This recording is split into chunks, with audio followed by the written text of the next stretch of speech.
We'll be talking about domestic violence on the show today, and we don't have much time to waste. So, without much ado, I think, praise, let's meet our guests so that we can start bombarding them with all the questions we have. We can't wait.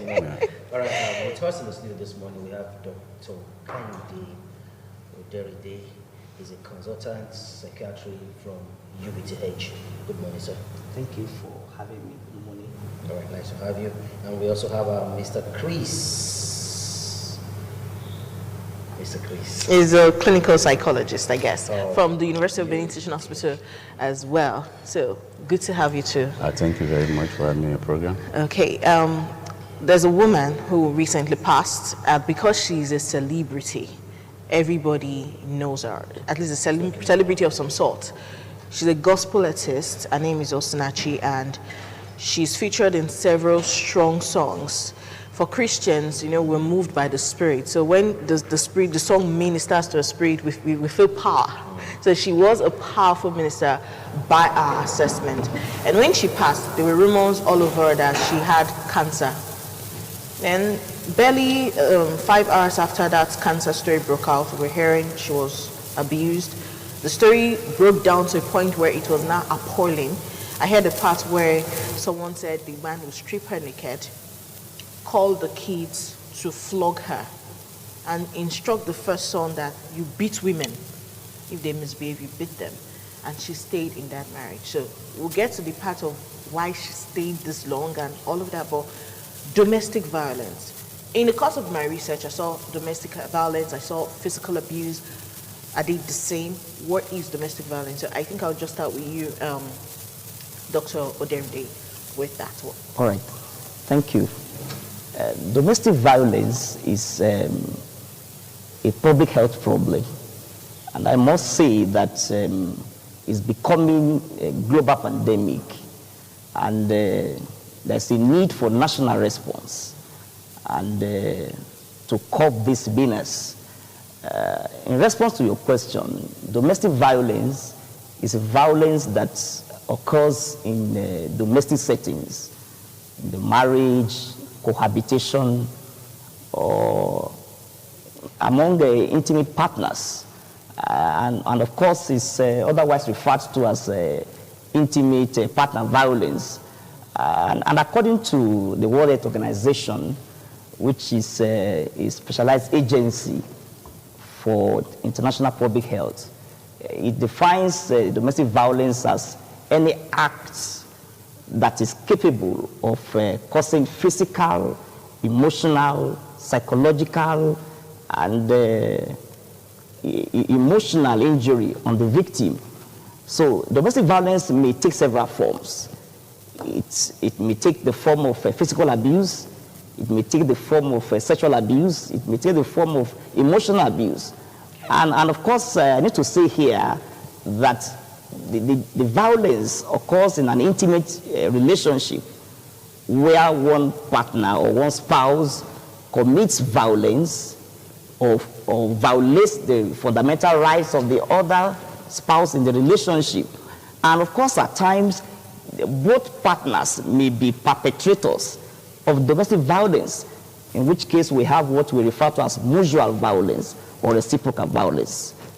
So yes, much shade of that. Yes, that is, you have the spouse A committing violence against spouse B, and spouse B too committing violence against spouse A. So both are perpetrators. Yes. So you have what we refer to as reciprocal violence or bi-directional violence. That's extremely toxic.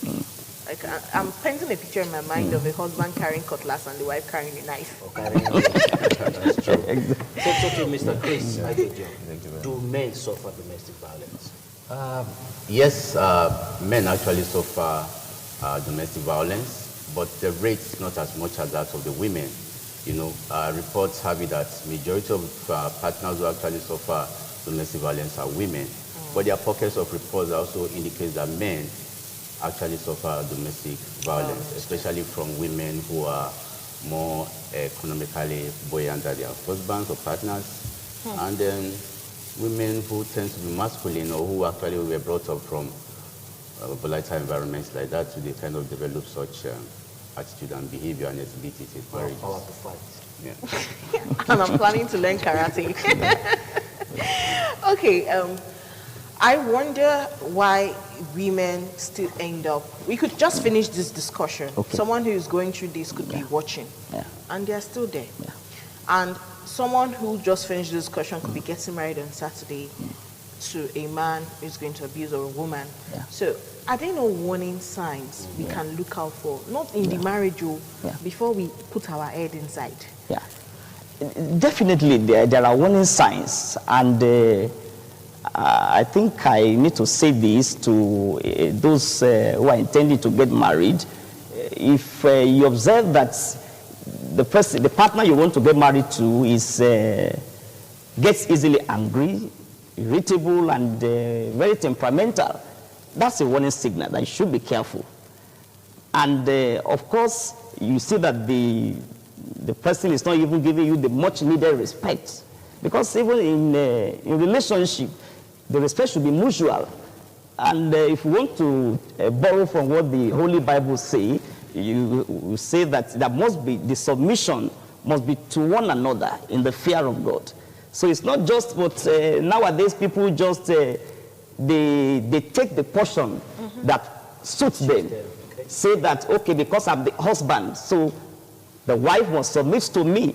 But when you read that scripture further, he said that the submission must be mutual, submitting to one another. So back to your question, as a lady, if you begin to observe some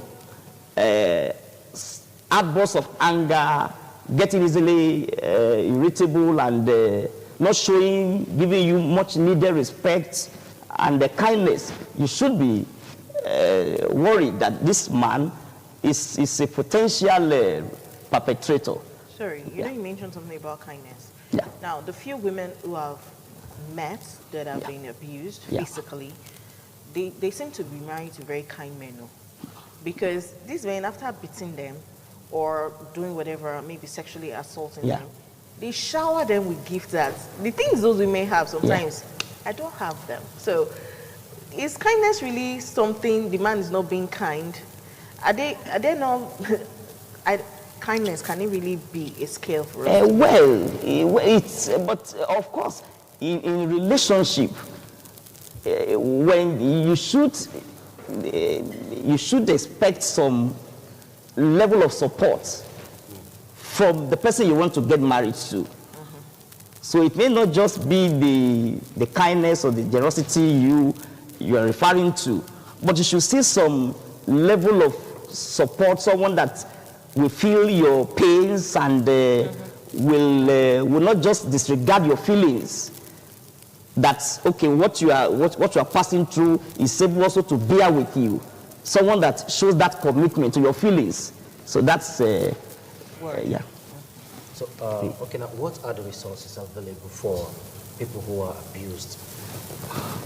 For the victims, a lot of resources available to them.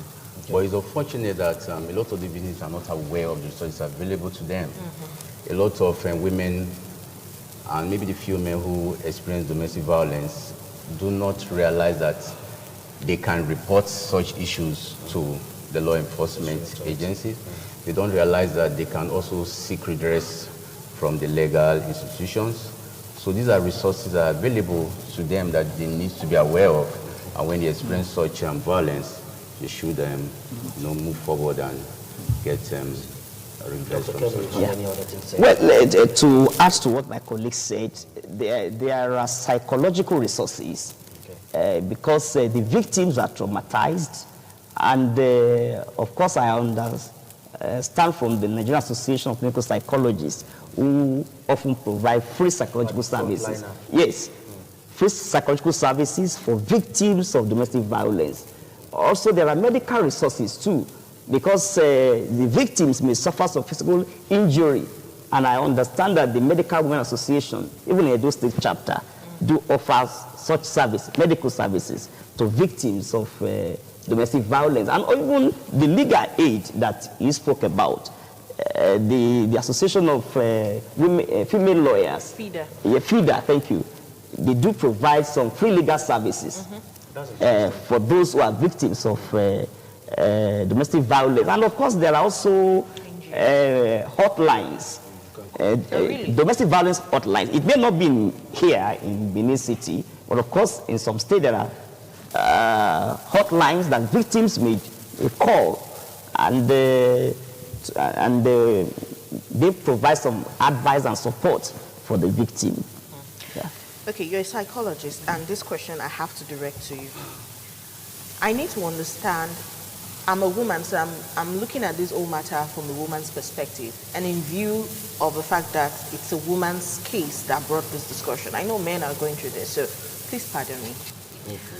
I had a discussion with my boss, Mr. Sonjuk, yesterday, and he said, women like bad boys. So, even from when you are small, you're looking for bad boys. The good ones that will care for you so much, you will leave them and say they are dull. I don't know if that's true. But is it that there's some kind of hormone that is released in our head that makes victims go back? I've heard some NGOs talk about domestic violence on television before, and many of them had the same report that they get into this matter, they pull the women out, since most times families might not be aware, they arrest the man first to keep the woman safe. That the woman will go to the police station and bail her husband and warn them not to scatter her home. She's the same person who called them to come help. She's the one who's going to say, I want my children to grow up in a family setting.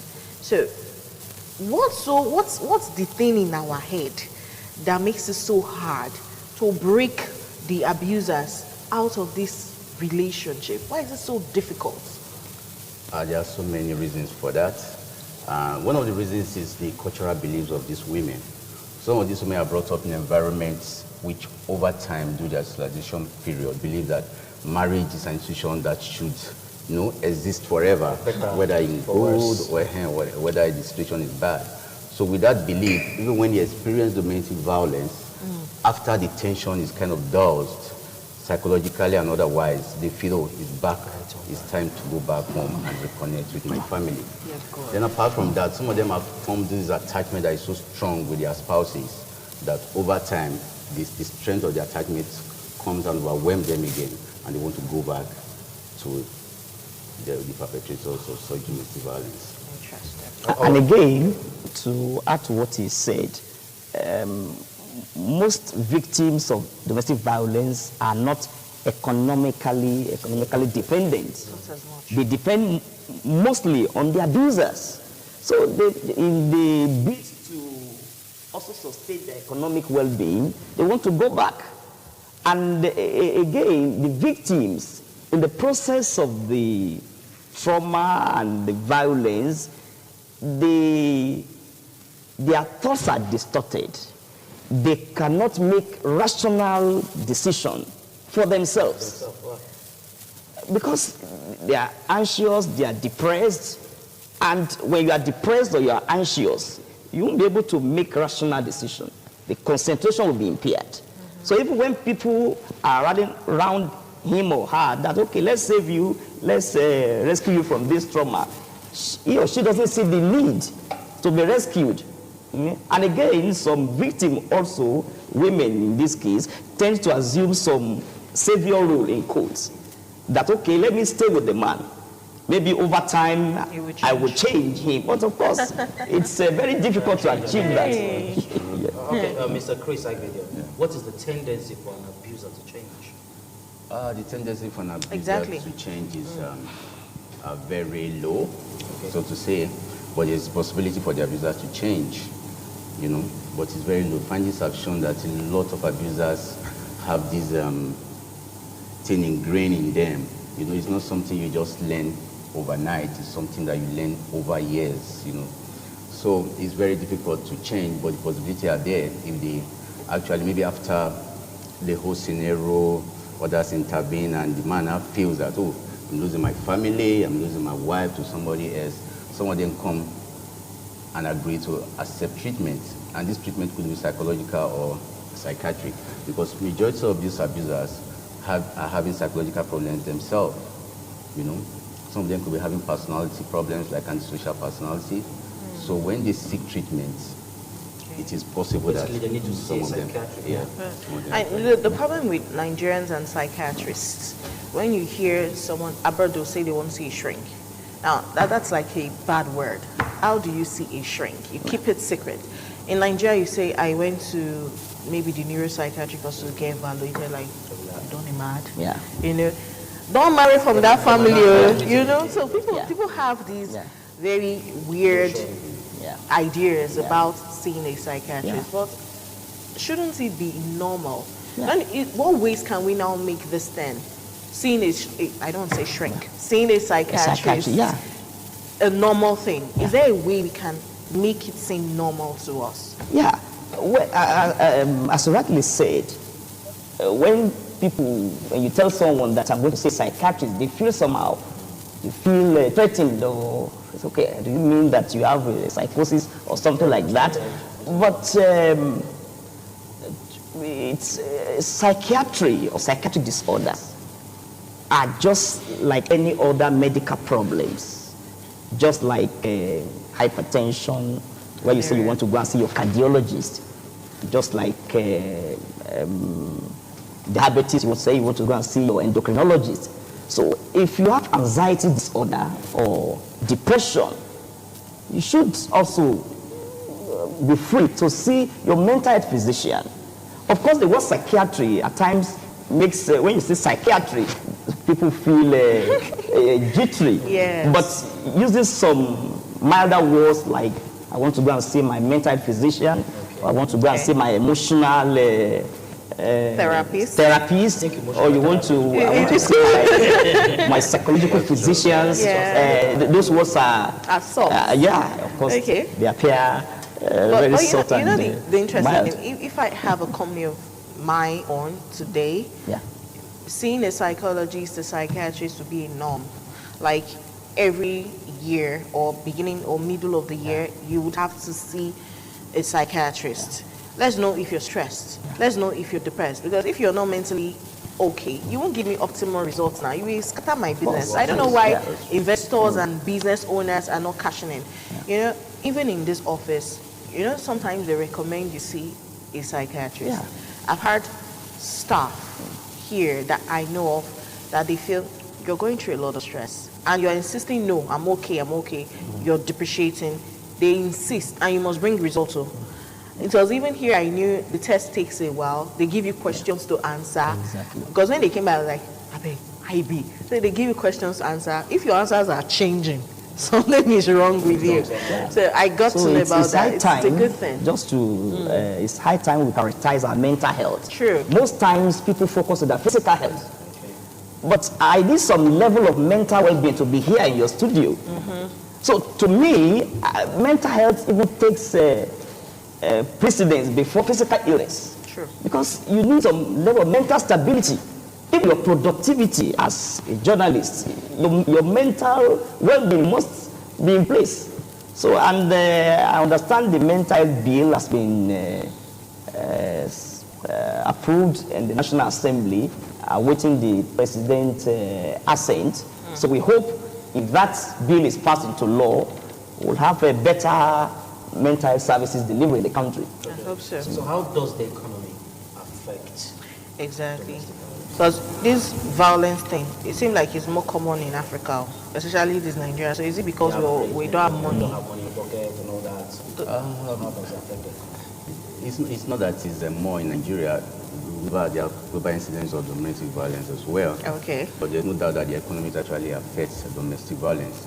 Most of these men who are perpetrators, especially in Nigeria, looking at using the Nigerian context, for example, are actually either unemployed, underemployed, or they cannot meet up with their economic responsibilities.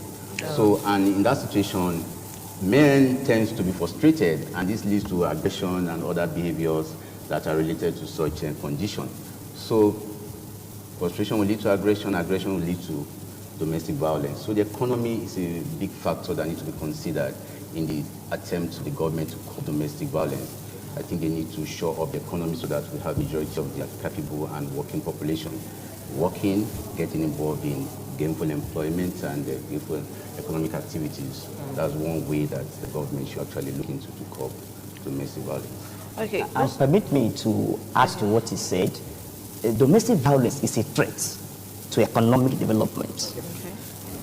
So when you stop domestic violence, you are indirectly helping the economy of the nation to be stable. Even United Nations has recommended severally to African countries that the governments of African countries should try as much as possible to curtail domestic violence, to improve the economy. Why is that so? When women who are mostly victims are traumatized, they may not be productive at work, and that will affect the GDP of the nation. So when you curtail domestic violence, you are helping the economy of your nation. That's Okay, Dr. Derinde, how effective is family involvement in curbing domestic violence? okay. Yeah, it's quite. We refer to it as family mediation, and it's quite effective. But it must be done in conjunction with a professional psychologist or a professional therapist, because family mediation involves you bringing the family members to resolve disputes in the relationship. It's more of an alternative conflict resolution. But you know, in our environment, when you bring in family members, sentiments may impair their judgment. They may even be telling the abuser that, telling the victim rather, that, okay, please apologize to. Kneel down, sir. Yes, apologize to the husband. But when you get a family mediator who is a professional, that individual will be objective. And in developed nations, there are licensed family mediators. In the UK, yes, who invite the family members and take an objective and unbiased stand to ensure that the victim gets justice, the perpetrator too gets what he or she deserves. So, to your question, the family mediation has some benefits, but there are critics of that intervention too, who feel that no matter what you do, some disputes may just remain unresolved, and you bringing in family mediation you are just putting the victim at risk of further abuses. But on the whole, it has some beneficial effects. So on a quick one now, Yeah. how can you assess the role of spiritual leaders in fighting this issue of that? The role of spiritual leaders. You hear somebody say, my pastor said this, my imam said this. You don't divorce, no, except for marital unfaithfulness. And you know that in the first instance, before a lot of us get into marriage or any kind of partnership that is lasting, the spiritual, yes, they are involved. So in situations like this, you find most of the victims falling back on their spiritual Fathers and mothers. You know, they assume that these are representatives of God on earth, and whatever they say is what God is saying. And though I won't say it's unfortunate, but it's common that most of the spiritual leaders don't subscribe to divorce or separation or, you know, going out of your marriage or relationship because of domestic violence. So they also believe that, oh, God who brought you together can sort it out. So their role, to a very large extent, especially in Africa, has been problematic when it comes to domestic violence.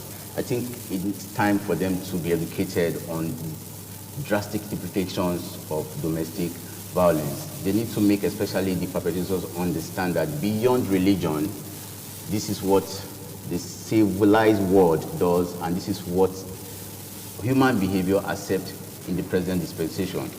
I think their present role goes beyond what the books are just saying, the religious book. I think it should be more practical and realistic. Yeah. Okay, Dr. Derinde, this one is a question that just came to my mind. Are you a Christian? Yes, I am. Okay.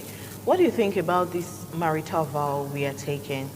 For better, for worse, for richer, for poorer? Don't you think it's high time we changed it? Well, the scripture says that the word cannot be broken.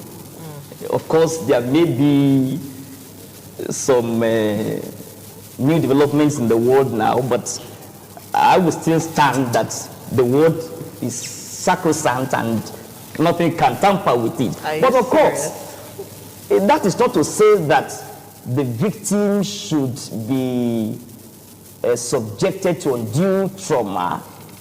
If you see that this victim, his or her life is at risk, I subscribe to the fact that the person may be advised to leave the marriage for a while, but that is not to preach divorce. We are not saying that that's the way to go, but because the life first before the marriage, so the victim may be advised to maybe go away from the man for some time and maybe take a break, and when the man is calm and is now back to himself, you may now bring the wife back. So I hope I've answered your question. For better, for worse, Yeah. for richer, for poorer, till death do them far. Yeah. Where did that word come from? I don't know. I've checked. It's not in the Bible. It's not in the Quran. We need to ask them. Where did that word come from? I can't really say that, but that is acceptable over the years. That marriage is supposed to be an forever union. So I think it's based on This that. marital vow. We don't know. We just met it and we carried. Well, Even me, I used it too. It's to add to what my colleague said, religious leaders should preach balanced message. This idea of male dominance, that the women should take the inferior status, that should be discarded. Now, and the clergy also should work in conjunction with the government, that if your member perpetrates violence, as a pastor, you should hand over that person to the law enforcement agents.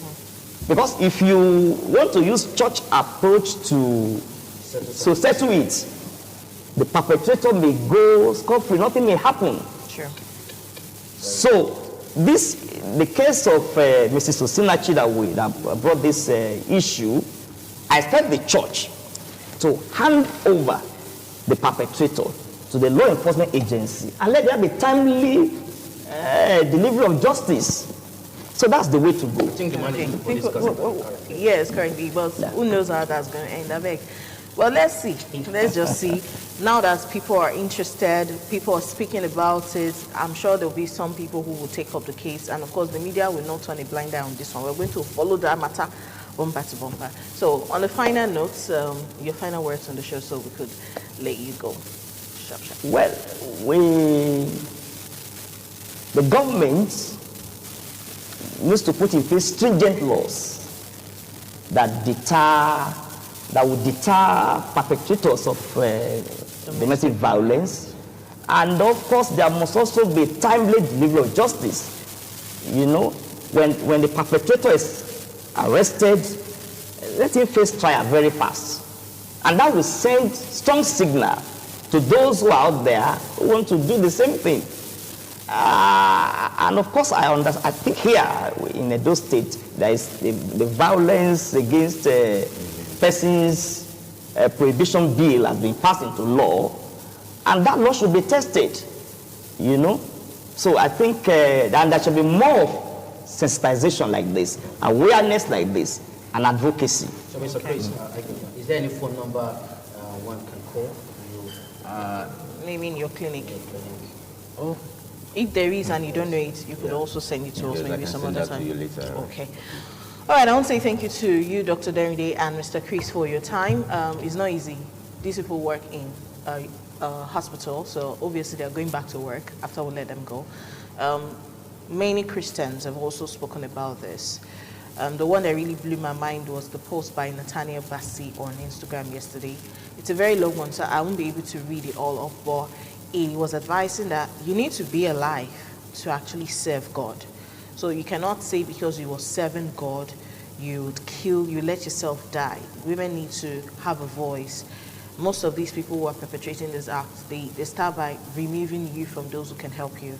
They withdraw you from your family, your friends. They complain about everyone who's around you. This one is intruding, the other one is doing that. And they start so small. You won't even notice that you're all alone until it has happened. Oh, your boss is eating, or you stop the job, I'll get you another job, you'll be at home, or I'll close the shop. You know, by the time you find out you're all by yourself, they do what they want to do anytime they want to do it.